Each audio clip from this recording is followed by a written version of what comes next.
To answer the question about whether the cosets of a subgroup can themselves be elements in a group whose operation is inherited from the larger group, let me just pick on group 5 for a second. So your subgroup consists of the elements I and R squared. So the first thing that you would do in group 5 is figure out, starting with I comma R squared as your subgroup.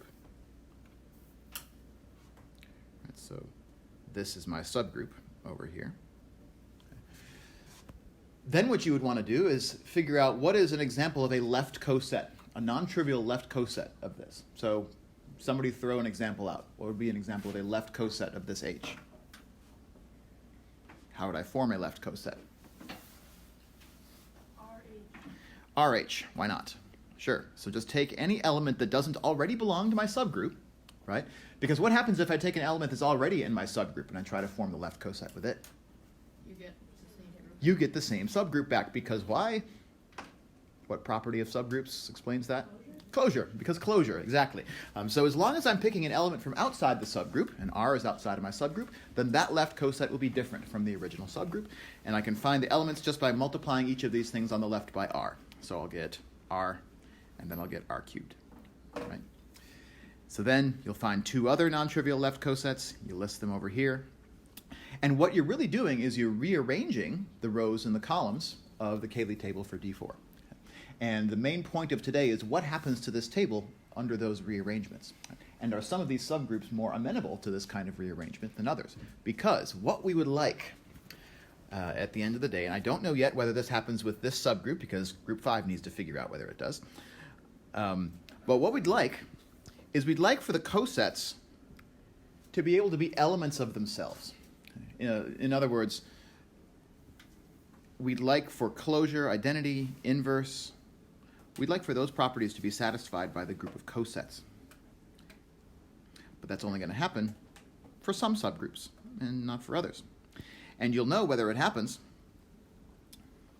just by looking at the Cayley table that you get. So now my Cayley table would have 4 elements in it, where each of those elements is a coset consisting of 2 original elements from my group, right?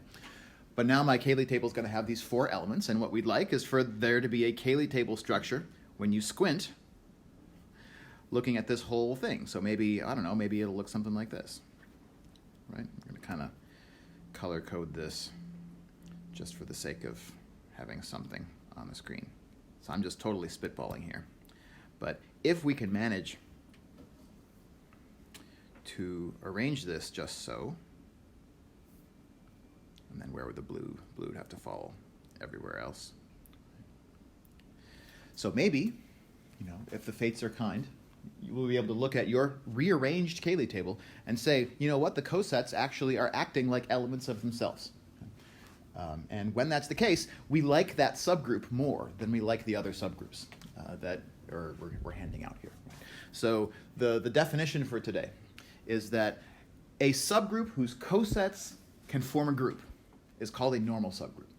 And so the normal subgroups, these are the ones that best are going to explain the structure of finite groups.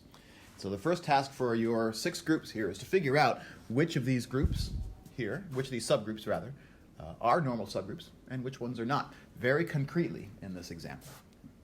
I gave you a Cayley table for a group, D4, the dihedral group with a square, and then I assigned your different groups different subgroups to work with. And your first task was to take your subgroup, so this example was a subgroup I T R squared, and just list out the left cosets of that subgroup. And then see if those cosets themselves are capable of forming a new group. And just for the sake of terminology, if the answer to this question is yes, if the cosets form a group, then that group is called a factor group. Then that group is the factor group. My stylus is not working today. My Apple Pencil is at home. Is called the factor group G mod H, where H is your subgroup. G quotient H, or G mod H, or G factored by H. And I just realized that you can't see what I just wrote up there, so let me rewrite it. G factor group H. Okay, so here are 2 of the examples that I gave you. So one group I gave I TR squared is the subgroup. And so they listed out their left cosets. going across the top row and down the column. And the question is, do those cosets form a group themselves? And how can we tell from this table what that answer is? What's the giveaway here? Let's take a look at this particular square right here, right? This is the result of multiplying the elements in the coset H, right, the original subgroup if you like, multiplied by the elements of the coset RH. And so if I multiply these two cosets together, the question is, am I going to get a coset? And reiterate for us why these elements here, why we can tell that those four elements do not form a coset of H. Oh, it's not one-to-one. You're multiplying like two elements, and the set you should get back is two. Yes, because how do I know that every coset of H, well, how many elements does every coset of this H have to have? Two. That's the one-to-one that you're talking about, right? Every coset of a subgroup is in one-to-one correspondence with the original subgroup, right? This is why Lagrange's theorem works. Every coset has the same number of elements as the original subgroup does. And yet, when I multiply these two cosets together, I get a total of four different elements that arise as the products in the Cayley table. And for that reason, we know that this product is not a coset. It's not equal to GH for any G in my group. It's not a coset because it doesn't have the requisite number of elements. It doesn't have two elements in it. It's got four. Right? And so there's a part of me that says that this kind of thing happening is probably a lot more likely to happen if we just pick a random subgroup than the other thing. And this is what group 5 learned. They took the subgroup I comma R squared. And they sort of listed out for each of these coset products. So let me just take another example from over there. Let's say we take TRH and multiply it by TH. Right? If I take TRH multiplied by TH, I get four products, but there's only two different elements that arise in those four products, and those are R and R cubed. And R cubed, it turns out, is a coset of H. Which coset is it? It's RH. Right? A coset times a coset gives me a coset in this example. And not only that, here's the even better news. So here we took TRH, we multiplied it by TH. If there's justice in the universe, what do you think is the shortcut to figuring out which coset we get when I multiply TRH times TH? Yeah, if there's justice in the universe, TR times T had better be a representative for that coset. Let's just do that arithmetic, either using the dihedral group rules or just by using this Cayley table. Right? TR times T is R cubed. And sure enough, R cubed is a representative of this coset here. R cubed H, it turns out, is the same as RH, because R cubed and R belong to the same coset of H. Right? So the example on the left, the subgroup was chosen in exactly a fashion that lets us make a new Cayley table out of it. And the one on the right, it's not going to happen. Right? Closure is violated. Over here, closure is not violated.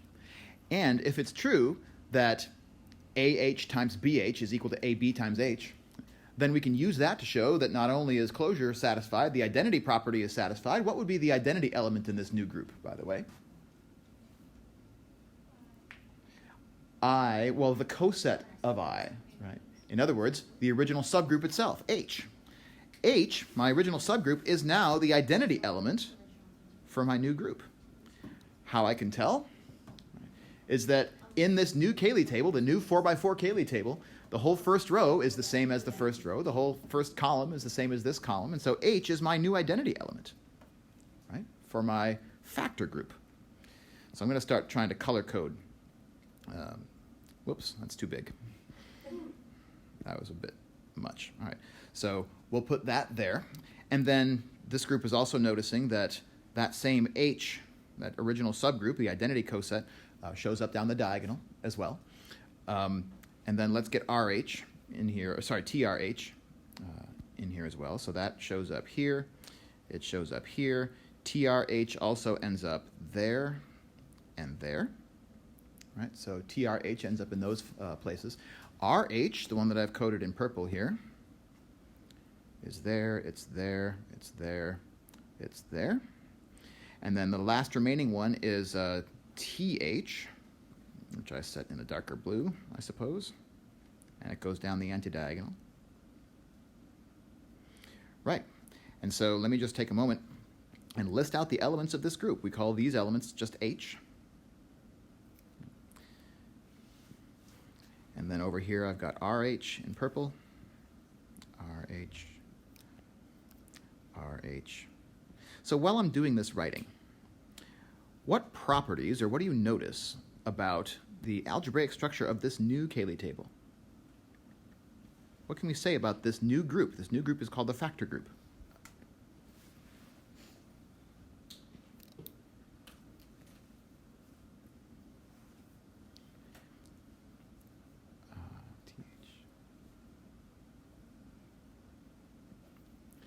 First of all, what's the order of this factor group? How many elements are in this factor group? 4. Right. I have a factor group with 4 elements in it. I'm going to start writing some of these conclusions up here toward the top of the screen. So D4 factored out by I, comma, R squared has 4 elements. What else can we say about this group? If it's a group of 4 elements, what do we know, according to Lagrange's theorem, about the orders of those elements? What orders of elements can we have in a group of 4? We could have 1, 2, and 4, right? The order has to divide the order of the group, according to Lagrange's theorem. So which orders do we actually see in this Cayley table? What are the orders of these elements? The order of the identity element, of course, is always 1, right? Multiply H by itself, and I get the identity. But what about the other elements? What are their orders? 2. They're all 2.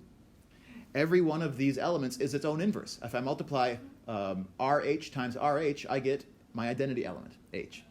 TRH times TRH, identity. And then TH times TH, identity. Let's think for a second about why that's happening. Right? Why, for example, should I expect RH to be its own inverse? So what happens when I multiply RH times RH? What do I get? R squared H, but then what is R squared H? Why is it equal to H? Because the order of R is 2. But it's not in D4, right? That's a 90-degree rotation of the square, so R squared is a 180-degree rotation. Why is R squared H equal to H? It's an element within the identity coset. Because R squared was already in this coset. So when I multiply R squared H by closure, I get the same as H. Because anything that belongs to my original subgroup, if I form a coset with that element, it's just going to give me the same original subgroup back. And H is my identity element. Right? So yes, all these elements have order 2, and it's a group of order 4. My question was, is this only because of the specific left coset that they chose? So Oh, that's a because it great was question. TR and T, so if they did like TR squared and... If you believe everything we said about cosets, if you believe all the promises I made about cosets on Wednesday, then it doesn't matter, right? As long as all 8 of my elements are represented here, it doesn't matter which representatives of these cosets I pick. I could have called this R cubed H instead of RH. I could have called this TR squared H instead of TH. And that will not matter if you believe everything from Wednesday. So then, ask another question. Could you... All right, so a couple more questions I have about this. We have a group of 4 elements. Each element has order 2, except for the identity, of course, right, which has order 1. Is this an abelian group? How can we tell from the Cayley table? It's symmetric. Symmetric. Yes, this is in fact an abelian group, which is a little bit surprising because D4 is not an abelian group. But this factor group of D4 does happen to be abelian. So, learning standard 11, we have a group of 4 elements. All of its elements have orders 1 and 2, and it's abelian. What does the fundamental theorem of finite abelian groups tell me about the isomorphism class of this group? What should this be isomorphic to? So there's 2 options, right? According to the fundamental theorem, Z4, or what's the other option? Z2, Z2. Which one of those options meets all of these criteria? All right, you've said both answers, so give me the rationale. We got it. So it's got to be Z2, direct product Z2, because Z4 has an element of order 4. This group does not. Right? So we have a factor group, and we had a factor group only because this was a normal subgroup in the first place, right? And this factor group is an abelian group of 4 elements, and we don't have an order 4 element in it. Therefore, by our fundamental theorem, this is isomorphic to Z2, direct product Z2, sometimes known as the Klein 4 group. Cool.